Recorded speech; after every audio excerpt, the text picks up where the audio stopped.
Hi, my name is Nick Edson, and today I'm giving a presentation called Transforming Lives Through Compassionate Justice. So, when we think about the traditional justice system dealing with addicts, we think of harsh punishments and lengthy prison sentences. But what if today our justice system was more about compassion and healing? Today I'm going to be talking about my personal experience with addiction, the role of drug courts, and my aspirations and the steps I'm taking to become a diversion court lawyer. So my journey through addiction and the drug court program has shaped my career path towards becoming a lawyer that specializes in diversion courts. So I started off using drugs at an early age. My father was a drug dealer. I was introduced to methamphetamines and drugs at an early age.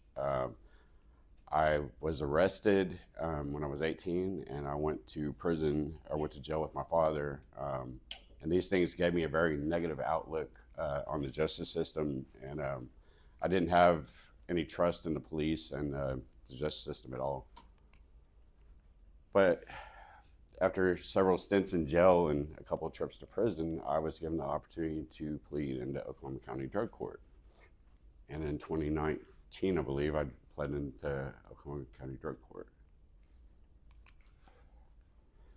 So, like I said, when I first got into the program, honestly, I signed for drug court so that I could get out of prison. I had no intentions of wanting to live a different life. I didn't know what drug court was. I heard a lot of negative things about drug court. You hear things like it's a trap, it's a setup, they set you up to fail, things of that nature, right? And I still had a very negative outlook on the justice system. But so after I was in drug court for a little bit, this is my lawyer medicine, right? I was able to establish some trust with somebody. I trusted my lawyer because my past experience with the justice system, you trust your bondsman, you trust your lawyer, people like that. I didn't really trust anybody else.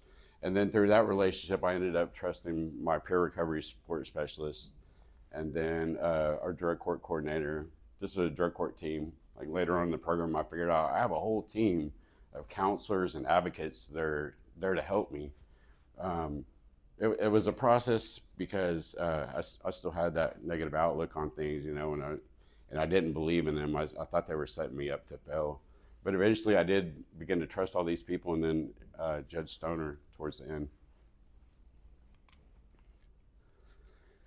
So I stumbled and fell a few times in drug court, but they were always there to support me. They asked me things like, what can we do to help you? They sent me to treatment. They sent me to rehabs. They got me therapy, and they were always there for me. This is Christina. I wish I could say I graduated the drug court program, but I ended up having to go to prison. But they gave me every opportunity to change my life, and we got a new prosecutor, and he wasn't having it. I had to go back to prison, but my support system in drug court, they were still there.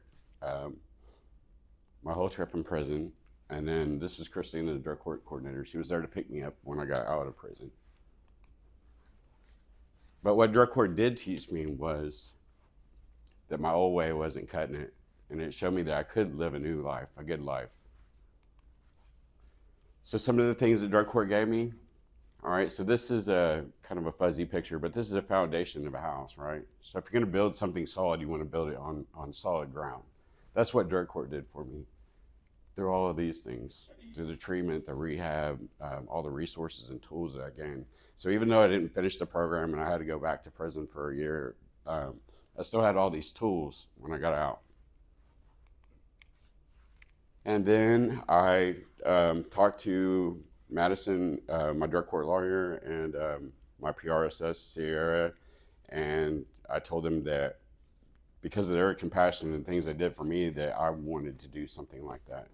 So Sierra got me set up with Ario, and then I applied and got into Center for Social Innovation, which is for people like me that have barriers to education, and they give us support and help us achieve our goals. So I want to be a diversion court lawyer. There's not really any kind of set training just for diversion courts, right? So what am I doing to chase my career path? All right, so first off, you have to get it. I have to get a bachelor's degree to be able to apply for law school, right? So I'm finishing my associates right now in addiction counseling, and then I'll be working towards my bachelor's. So some of the things what I've done in school, this is a study that I did myself. Like when I was in drug court, I heard about all these things about, uh, drug court, it works. 80% of people are successful in drug court and they change their lives, right? But I wanted to find this out for myself. I actually, for one of my projects for victimology, I conducted my own study over drug court. And I wanted to know what role that peer recovery support specialists played, and was that effective? Did it work? And my studies lined up with exactly what all these other researchers were saying, that it does work, that people relate to people like us more, which gives me more desire to want to do that, right? Because who can help an addict better than another addict? These are some of the things I've done. I've read almost every single thing there is in the OSU library that pertains to diversion courts, and I've wrote multiple papers over it. I wanted to know everything I could about diversion courts and how that works. And then today, like I said, I'm working towards my associate's degree. I have some barriers to get into law school. It's going to be really hard with my past record and things like that.